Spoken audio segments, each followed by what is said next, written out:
থেকে প্রচন্ড ভয় আতঙ্ক জেগে বসেছে আমার মনের ভিতর।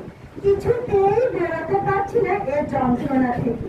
তার উপর আর একটা নতুন কিছু আমাকে বড্ড ভাবিয়ে তুলছে। নতুন কিছু বলতে কি শশী? আমাকে একটু বুঝিয়ে বলবে কি? জানো শিশি, আমাদের বাড়ির একটু দূরে একটা বাড়িতে রঙ্গন ফুলের গাছ আছে। লাল থোকা থোকা ফুলে সবসময় সেজে থাকে গাছটি।